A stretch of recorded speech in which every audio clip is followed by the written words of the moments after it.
चलिए अब हम इस चैप्टर का दूसरा टॉपिक पढ़ते हैं जिसका नाम है राउल्ट्स लॉ।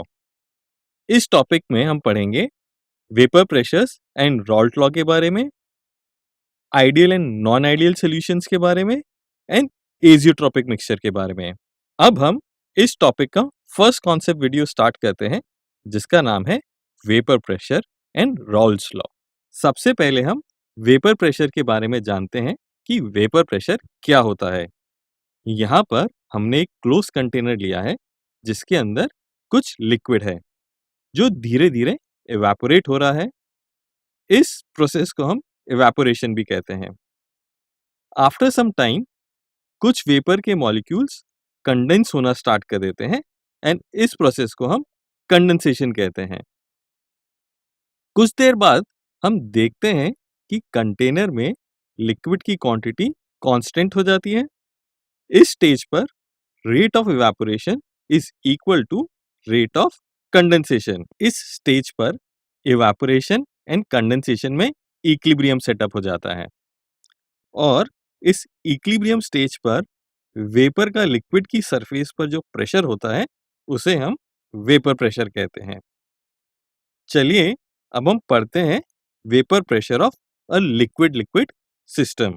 इसमें सबसे पहले हम पढ़ते हैं राउल्ट्स लॉ के बारे में। इस लॉ के अकॉर्डिंग फॉर अ सिस्टम और a solution of two volatile liquids the partial pressure of each component of the solution is directly proportional to its mole fraction which is present in the solution. That means P is proportional to chi. Proportionality sign यहाँ पर हटाएं तो हम लिख सकते हैं P is equal to P naught chi. यहाँ पर P नॉट vapour pressure of the pure component होगा। अब हम एक लिक्विड लिक्विड सॉल्यूशन का सिस्टम लेते हैं। उसमें सॉल्यूट को हम फर्स्ट कंपोनेंट भी कह सकते हैं। अभी फर्स्ट कंपोनेंट या सॉल्यूट के लिए अगर मैं राउल्ट्स लॉ की इक्वेशन लिखूं तो मैं लिख सकता हूं P1 is equal to P1 not काई 1। यहाँ पर P1 partial vapour pressure of solute है और P1 not vapour pressure of pure component 1 at the same temperature है। अब सिमिलरली हम कंपोनेंट 2 या फिर जो लिक्विड 2 है उसको हम सॉल्वेंट कहेंगे और इस कंपोनेंट के लिए हम P2 लिख सकते हैं इज प्रोपोर्शनल टू काई 2 और हम लिख सकते हैं P2 is equal to P2 naught into chi 2।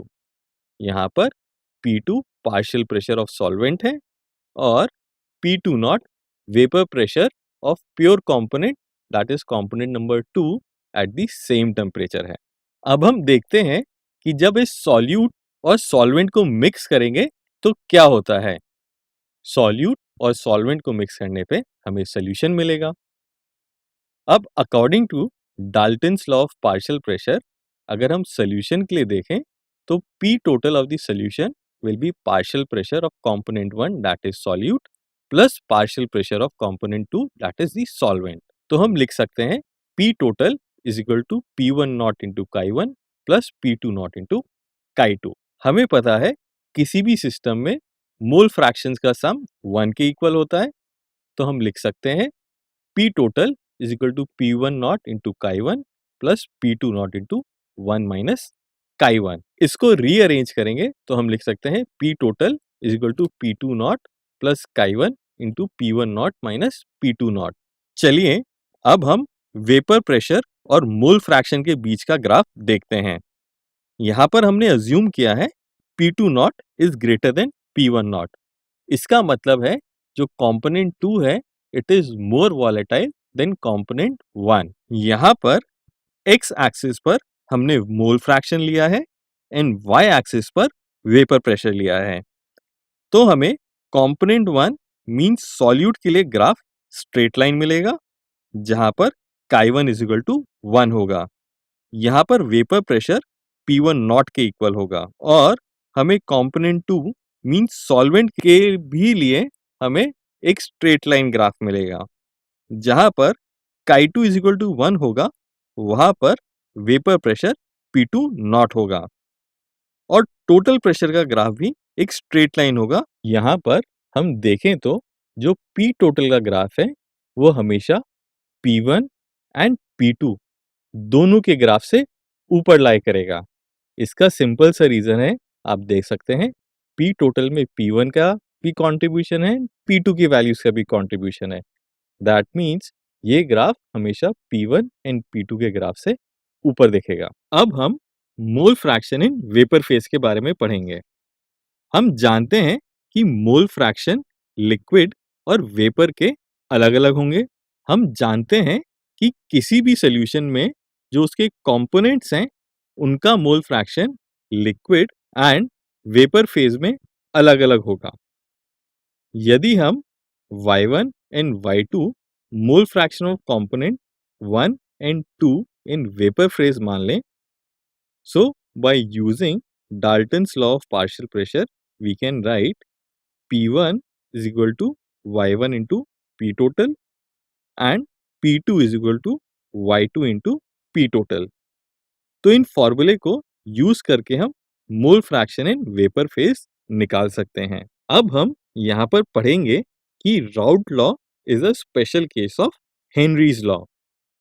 According to Raoult's law हम लिख सकते हैं P1 is equal to P1 naught into chi1 and according to Henry's law जो हम पढ़ चुके हैं, हम लिख सकते हैं P1 is equal to KH into chi1। अब हम इक्वेशन 1 एंड इक्वेशन 2 को कंपेयर करें तो दोनों इक्वेशंस सिमिलर है, only difference is P1 not and KH। अब यदि KH P1 नॉट के इक्वल हो जाए तो इस कंडीशन में Raoult law will be a special case of Henry's law. Next हम vapour pressure of solutions of solid in liquid के बारे में सीखेंगे। यहाँ पर एक क्लोज कंटेनर लिया है जिसमें प्योर सॉल्वेंट है एंड सॉल्वेंट की सरफेस पर ओनली सॉल्वेंट मॉलिक्यूल्स हैं। यहाँ पर जो भी वेपर प्रेशर होगा वो सिर्फ प्योर सॉल्वेंट के मॉलिक्यूल्स के कारण होगा, जिसको यहाँ पर पी नॉट से दिखाया गया है। अब इसमें एक नॉन वॉलेटाइल सॉल्यूट ऐड किया जाता है, तो कुछ सॉल्यूट के मॉलिक्यूल्स सॉल्वेंट की सरफेस पर आ जाएंगे, जिसके कारण से सॉल्वेंट के मॉलिक्यूल्स का वेपर बनना कम हो जाता है और सॉल्यूशन का वेपर प्रेशर जो कि सिर्फ सॉल्वेंट के मॉलिक्यूल्स के कारण होता है वह भी कम हो जाएगा। यहाँ पर सॉल्यूशन का वेपर प्रेशर P से दिखाया गया है जो कि P नॉट से कम होगा। चलिए अब हम इस टॉपिक का सेकेंड कॉन्सेप्ट पढ़ते हैं, ideal and non ideal solutions. तो सबसे पहले पढ़ते हैं आइडियल सॉल्यूशंस क्या होते हैं। ऐसे सॉल्यूशन जो राउट्स लॉ को एंटायर रेंज ऑफ कॉन्सेंट्रेशन पर फॉलो करते हैं उन्हें हम आइडियल सॉल्यूशन कहते हैं। इन सॉल्यूशंस में टोटल प्रेशर कंपोनेंट्स के पार्शियल प्रेशर के सम के इक्वल होता है। यहाँ पर अगर हम सॉल्वेंट को A मानते हैं तो सॉल्वेंट मॉलिक्यूल के बीच जो A इंटरैक्शंस होगा, और अगर सॉल्यूट को B मानते हैं तो उनके बीच जो BB इंटरैक्शंस होंगे, सॉल्यूशन बनने के बाद जो AB इंटरैक्शंस होंगे, अगर वो AA और BB इंटरैक्शन के इक्वल हो तो ऐसे सॉल्यूशंस को आइडियल सॉल्यूशंस कहते हैं। इस प्रकार के सॉल्यूशन में डेल्टा H ऑफ मिक्सिंग अर्थात change in enthalpy on mixing 0 होगी, अर्थात ना तो हीट एब्जॉर्ब होगी ना ही हीट इवॉल्व होगी। ऐसे सॉल्यूशन के लिए डेल्टा V ऑफ मिक्सिंग भी 0 के इक्वल होती है, मतलब मिक्स करने पर वॉल्यूम में कोई चेंज नहीं होगा। नया वॉल्यूम सॉल्यूट एंड सॉल्वेंट के इंडिविजुअल वॉल्यूम्स के सम के इक्वल होगा। इस प्रकार के सॉल्यूशंस के एग्जांपल हैं solution of n hexane and n heptane, solution of benzene and toluene, solution of bromoethane and chloroethane. चलिए अब हम नॉन आइडियल सॉल्यूशंस के बारे में पढ़ते हैं। ऐसे सॉल्यूशंस जो कि एंटायर रेंज ऑफ कॉन्सेंट्रेशन पर राउल्ट्स लॉ को फॉलो नहीं करते हैं उन्हें हम नॉन आइडियल सॉल्यूशन कहते हैं। इस प्रकार के सॉल्यूशन के लिए टोटल प्रेशर इंडिविजुअल कंपोनेंट्स के पार्शियल प्रेशर के सम के इक्वल नहीं होता है, या तो वह इंडिविजुअल सम से ज़्यादा होता है या फिर वो इंडिविजुअल सम से कम होता है। यहाँ पर अगर हम ए सॉल्वेंट मॉलिक्यूल्स के बीच का इंटरेक्शन माने एंड बी सॉल्यूट के मॉलिक्यूल्स के बीच का इंटरेक्शन माने, तो मिक्सिंग करने के बाद जो ए बी इंटरेक्शंस होंगे सॉल्यूट और सॉल्वेंट मॉलिक्यूल्स के बीच में, तो वह ए और बी के इक्वल नहीं होते हैं। इस प्रकार के सॉल्यूशन के लिए चेंज इन एंथैल्पी जीरो नहीं होगा, या तो वो पॉजिटिव होगी या वो नेगेटिव होगी। इस प्रकार के सॉल्यूशन के लिए चेंज इन वॉल्यूम और डेल्टा वी ऑफ मिक्सिंग भी जीरो के इक्वल नहीं होता है। दैट मीन्स मिक्स करने के बाद सॉल्यूशन का वॉल्यूम या तो बढ़ सकता है या फिर घट सकता है। सॉल्यूट सॉल्वेंट मॉलिक्यूल्स के इंटरेक्शन के बेसिस पर नॉन आइडियल सॉल्यूशंस को दो प्रकार में बांटा गया है: solutions showing positive deviation and solutions showing negative deviation. अगर A B interaction is less than A and B interaction, तो उस प्रकार के सॉल्यूशंस को हम पॉजिटिव डिविएशन शो करने वाले सॉल्यूशंस कहते हैं। अगर A B interaction is greater than A and B interaction, तो इस तरह के सॉल्यूशन को हम कहते हैं जो कि नेगेटिव डिविएशन शो कर रहे हो। पॉजिटिव डिविएशन वाले सॉल्यूशंस में जो पी टोटल होता है, it is greater than the individual sum of the components. Negative deviation वाले सॉल्यूशन में जो पी टोटल होता है वो individual sum of the components के सम से कम होता है। पॉजिटिव डिविएशन के सॉल्यूशंस में delta H of mixing greater than zero होता है एंड नेगेटिव डिविएशन वाले केस में delta H of mixing less than zero होता है। पॉजिटिव डिविएशन में मिक्सिंग करने के बाद जो चेंज इन वॉल्यूम होता है that is greater than zero, it means solution का वॉल्यूम बढ़ जाता है। नेगेटिव डिविएशन केस में डेल्टा वी नेगेटिव होता है, दैट मींस सॉल्यूशन का जो वॉल्यूम होता है वो कम हो जाता है। Delta S of mixing is greater than zero in case of positive deviation solution and delta S of mixing is also greater than zero in solution showing negative deviation। अब आप सोच रहे होंगे कि दोनों केसेस में delta S of mixing greater than zero क्यों है। यहाँ पर आप क्विकली आपस में विचार विमर्श करें और इस बारे में सोचें, फिर मैं आपको इसका आंसर बताऊंगा। चलिए इसका आंसर जानते हैं। जब भी हम दो लिक्विड्स को मिक्स करते हैं तो जो सॉल्यूशन की रैंडमनेस होती है वो पहले से बढ़ जाती है। इसके कारण जो एंट्रोपी होती है सिस्टम की वो बढ़ जाती है। That is why delta S of mixing is greater than zero. Next है डेल्टा जी ऑफ मिक्सिंग। दोनों केस में delta G of mixing is less than zero. अब आप सोच रहे होंगे इसका क्या कारण है। इसका कारण ये है कि मिक्सिंग भी एक स्पॉन्टेनियस प्रोसेस है, इसलिए delta G of mixing is less than zero. अब हम positive deviation and negative deviation show करने वाले सॉल्यूशंस के एग्जांपल देखते हैं। पॉजिटिव डिविएशन का एग्जांपल है ethanol plus acetone, carbon disulphide plus acetone का सॉल्यूशन। नेगेटिव डिविएशन का एग्जांपल है phenol plus aniline and chloroform plus acetone. अब अगर हम vapour pressure versus mole fraction का ग्राफ ड्रॉ करें फॉर पॉजिटिव डिविएशन, तो ग्राफ कुछ ऐसा दिखेगा। अब इस ग्राफ को समझते हैं। यहाँ पे जो ग्रीन लाइन है वो दिखा रही है कि आइडियल केस में वेपर प्रेशर कितना होना चाहिए था। तो P1 का ये लाइन दिखा रहा है, P2 का ये वाला डॉटेड लाइन दिखा रहा है। टोटल सिस्टम का प्रेशर आइडियल केस में ये वाली लाइन दिखा रही है। अब हम देख रहे हैं यहाँ पे कुछ रेड कर्व्स हैं, P1 के लिए भी, P2 के लिए भी एंड पूरे सिस्टम के टोटल के लिए भी। ये दिखा रहा है कि जो प्रेशर है वो एक्चुअल प्रेशर से ज़्यादा है। ये इसलिए है कि इंटरैक्शन जो है वो डिफरेंट है, उसके कारण इंडिविजुअल कंपोनेंट्स जो हैं उनके मोल फ्रैक्शन चेंज हो गए हैं, जिसके कारण individual vapour pressure actual vapour pressure से थोड़े से ज़्यादा है। क्योंकि individual vapour pressure actual vapour pressure से ज़्यादा है, इस कारण से जो P total of the system है वो भी एक्चुअल वेपर प्रेशर से ज़्यादा है। अब हम नेगेटिव डिविएशन के केस में ग्राफ देखते हैं। तो इंडिविजुअल ग्राफ्स कुछ ऐसे दिखेंगे एंड पूरे सिस्टम का ग्राफ कुछ इस प्रकार से दिखेगा। यहाँ पे आप देख सकते हैं जो P total of the system है, it is less than the actual P total which is represented by the green line. Similarly जो इंडिविजुअल प्रेशर्स हैं वो भी एक्चुअल प्रेशर से लेस हैं। Because individual pressure actual pressure से less है, इसलिए जो सिस्टम का टोटल प्रेशर होगा जो एक्चुअल प्रेशर होता उससे कम है। अब आपके लिए एक सवाल है। आपने देखा पॉजिटिव डिविएशन के केस में टोटल प्रेशर एक्चुअल प्रेशर से ज्यादा होता है एंड नेगेटिव डिविएशन के केस में टोटल प्रेशर एक्चुअल प्रेशर से कम होता है।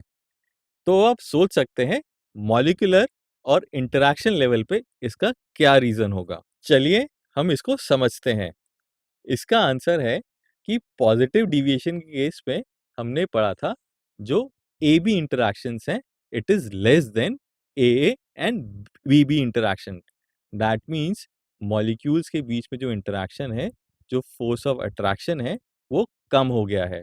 अब बिकॉज फोर्स ऑफ अट्रैक्शन कम हो गया है इसलिए molecules are free to move, they get easily vaporised. Negative deviation के केस में हमने पढ़ा था कि जो ए बी इंटरैक्शंस हैं it is greater than A and B B interaction. That means अब मॉलिक्यूल्स आपस में ज्यादा अट्रैक्टेड हैं। ज्यादा अट्रैक्टेड होने के कारण उनका वेपराइजेशन कम होगा, इसलिए जो पी टोटल होगा वो इंडिविजुअल वेपर प्रेशर के सम से कम होगा। चलिए अब हम इस टॉपिक का थर्ड कॉन्सेप्ट वीडियो देखते हैं जिसका नाम है azeotropic mixtures. Azeotropes is the binary mixtures having the same composition in liquid and vapour phase and they boil at a constant temperature. यहाँ पर हमने एक बीकर लिया है और इस बीकर के अंदर हमने दो लिक्विड्स मिक्स कर रखे हैं। इसमें chi A and chi B are mole fractions of the component in the liquid phase and Ya and Yb are the mole fractions in their vapor phase. In a azeotropic mixture, chi A is equal to Ya and chi B is equal to Yb. That means mole fraction of the component in liquid phase is equal to the mole fraction of the component in vapor phase. Azeotropic mixtures की कुछ property होती हैं जैसे they boil at constant temperature, they have fixed composition, separation of components by fractional distillation is not possible. Azeotropic mixtures behave like pure liquids. आइए अब हम पढ़ते हैं types of azeotropes. Azeotropic mixture two types के होते हैं। First is minimum boiling azeotrope and second is maximum boiling azeotrope. Minimum boiling azeotropes वो होते हैं जो पॉजिटिव डिविएशन शो करते हैं एंड मैक्सिमम बॉइलिंग एजियोट्रोप्स वो होते हैं जो नेगेटिव डिविएशन शो करते हैं। मिनिमम बॉइलिंग एजियोट्रोप का एग्जांपल है 95% इथेनॉल एंड 5% वाटर। इस कॉम्पोजिशन का जो बॉइलिंग पॉइंट है वो दोनों कंपोनेंट्स के बॉइलिंग पॉइंट से भी कम होता है।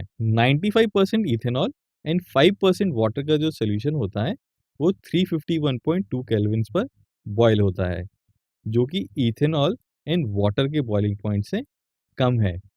यहाँ पर ध्यान देने की बात यह है कि अगर इस एजियोट्रोपिक मिक्सचर का हम कॉम्पोजिशन बदल दें, उसको हम 90% इथेनॉल एंड 10% वाटर बना दें, तो वह एजियोट्रोपिक मिक्सचर्स की प्रॉपर्टी नहीं शो करेगा। मैक्सिमम बॉइलिंग एजियोट्रोप का एग्जांपल है 68% nitric acid and 32% water. Similarly इस केस में boiling point nitric acid and water के बॉइलिंग पॉइंट से ज्यादा होता है, जो है 393.5 केल्विन। अगर यहाँ पर भी हम नाइट्रिक एसिड 70% ले लें एंड वाटर 30% ले लें तो एजियोट्रोपिक मिक्सचर्स की प्रॉपर्टी यहाँ पे नहीं देखने को मिलेगी।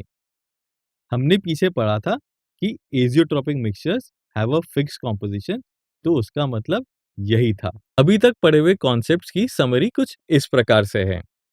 हमने Raoult's law of partial pressure पढ़ा, हमने 2 कंपोनेंट्स को मिक्स करने के बाद जो सिस्टम का टोटल प्रेशर होता है वो निकालना सीखा। हमने आइडियल सॉल्यूशंस की प्रॉपर्टीज देखी, हमने नॉन आइडियल सॉल्यूशंस की प्रॉपर्टी देखी और हमने एजियोट्रोप्स के बारे में पढ़ा। अब आपको अपनी NCERT book plus Avanti workbook के इन क्वेश्चंस को सॉल्व करना है। चलिए अब राउल्ट्स लॉ के ऊपर एक कॉन्सेप्ट टेस्ट आप लोगों को करना है। क्वेश्चन कुछ इस प्रकार से है। यहाँ पर इस वीडियो को आप लोग 2 मिनट्स के लिए पॉज करें और पिछले प्रॉब्लम सॉल्विंग वीडियो के आधार पर इस क्वेश्चन का हल निकालें। आई होप आप सभी ने अपना तेज बुद्धि का इस्तेमाल करके सही उत्तर निकाल लिया होगा। तो चलिए हम इसका सॉल्यूशन देखते हैं। यहाँ पर हमें 2 लिक्विड्स दिए हैं, हेप्टेन एंड ऑक्टेन, और उनको मिक्स कर दिया गया है। मिक्स करने के बाद हमें इस सिस्टम का total vapour pressure find out करना है। हमें मोलर मास पता है, इसके आधार पर हम मोल्स ऑफ हेप्टेन निकाल सकते हैं। 26 ग्राम हमने लिया है, मोलर मास हमारे पास 100 है, तो 0.26 मोल्स हमने हेप्टेन के लिए हैं सिस्टम में। सिमिलरली मोल्स ऑफ ऑक्टेन आ जाएंगे 0.307। अब मोल फ्रैक्शन ऑफ हेप्टेन निकालें तो काईएच होगा 0.26 upon 0.26 plus 0.307 which is equal to 0.458. Similarly, mole fraction of octane हो जाएगा 0.542। अब हमें पता है सिस्टम का जो टोटल वेपर प्रेशर होगा वो vapour pressure of octane plus vapour pressure of heptane के बराबर होगा। तो सबसे पहले हम वेपर प्रेशर ऑफ हेप्टेन निकालते हैं। राउल्ट्स लॉ से हमें पता है vapour pressure of a component is equal to P H naught into chi H. P H naught की वैल्यू फॉर हेप्टेन हमें क्वेश्चन में दी है और मोल फ्रैक्शन अभी हमने निकाला है, तो उससे वेपर प्रेशर ऑफ हेप्टेन ये आ जाएगा। Similarly vapour pressure of octane भी निकल आएगा। दोनों को ऐड करेंगे तो सिस्टम का टोटल प्रेशर 73.54 किलो पास्कल आ जाएगा। आई होप आप सभी को यह समझ में आ गया होगा। चलिए नॉन आइडियल सॉल्यूशंस पर एक कॉन्सेप्ट टेस्ट करते हैं। क्वेश्चन कुछ इस प्रकार से है, इसको आप पढ़िए और 2 मिनट्स के लिए वीडियो को पॉज करके इसका हल निकालें। हमें पता है for mixtures showing negative deviation, volume after mixing is less than sum of individual volumes. That means P of mixing will be less than 80. So our answer is B. चलिए अब हम राउल्ट्स लॉ पर based एक problem solve करते हैं। आप quickly इस question को रीड कर लीजिए, फिर हम इसका सोल्यूशन देखते हैं। तो चलिए हम इसका सोल्यूशन देखते हैं। यहाँ पर हमें एक सोल्यूशन बनाया है जिसमें 60 ग्राम इथेनॉल है एंड 40 ग्राम मीथेनॉल है। जब इन दोनों को मिक्स करेंगे तो सिस्टम का एक वेपर प्रेशर जनरेट होगा, तो हमें उस सिस्टम का टोटल वेपर प्रेशर निकालना है। साथ में हमें ये निकालना है कि mole fraction of methanol in the vapour phase. तो हम देखते हैं गिवन डेटा क्या है। क्वेश्चन में जो डेटा दिया है उसमें हमें vapour pressure of pure ethanol and methanol दिया हुआ है। साथ में हमें दिया है कि 60 ग्राम इथेनॉल लिया है एंड 40 ग्राम मीथेनॉल। हमें निकालना है सबसे पहले total vapour pressure of the solution. So total vapour pressure of the solution will be equal to pressure of ethanol plus pressure of methanol. Raoult's law में हमने पढ़ा था Pt is equal to P nought E into chi plus P nought M into chi M. यहाँ पर chi E and chi M ethanol and methanol के mole fractions हैं। हमें ethanol का मास दिया है तो हम उसका नंबर ऑफ मोल्स निकाल सकते हैं 60/46 विच इज 1.31। सिमिलरली मीथेनॉल का मास भी दिया हुआ है तो हम उसका भी मोल्स निकाल सकते हैं 1.25 मोल्स। अब हम काई निकालें तो वो होगा number of moles of ethanol upon total number of moles which is 0.51 and similarly हम काईएम निकाल सकते हैं 1 माइनस 0.51 करके which is 0.49। So total pressure Pt will be P nought E into chi plus P nought M into chi M। This will be equal to 66.2 mm of Hg। अब हमें mole fraction of methanol in vapour phase निकालना है। उसके लिए हमारे पास P total है और हमें पता है partial pressure of one component is equal to total pressure into mole fraction of that component in the vapor phase। तो हमारे पास Pm की वैल्यू है एंड Pt की वैल्यू है। यहाँ से हम Ym की वैल्यू निकाल सकते हैं 0.66। That means mole fraction of methanol in vapor phase is equal to 0.66। इससे आप ये भी देख सकते हैं कि इथेनॉल का जो मोल फ्रैक्शन होगा it will be less than the mole fraction of methanol. अगर मीथेनॉल 0.66 है तो इथेनॉल होगा 0.34। यहाँ से हम समझ सकते हैं कि mole fraction of ethanol in vapour phase will be 0.34। 1 में से 0.66 माइनस कर देंगे। That means methanol is more volatile than ethanol. इसको हम इस डेटा से भी समझ सकते हैं। हमने देखा लिक्विड स्टेट में इथेनॉल का मोल फ्रैक्शन 0.51 है एंड मीथेनॉल का मोल फ्रैक्शन 0.49 है। दैट मीन्स लिक्विड स्टेट में इथेनॉल ज्यादा प्रेजेंट है एंड वेपर फेज में मीथेनॉल ज्यादा प्रेजेंट है। So methanol is more volatile than ethanol.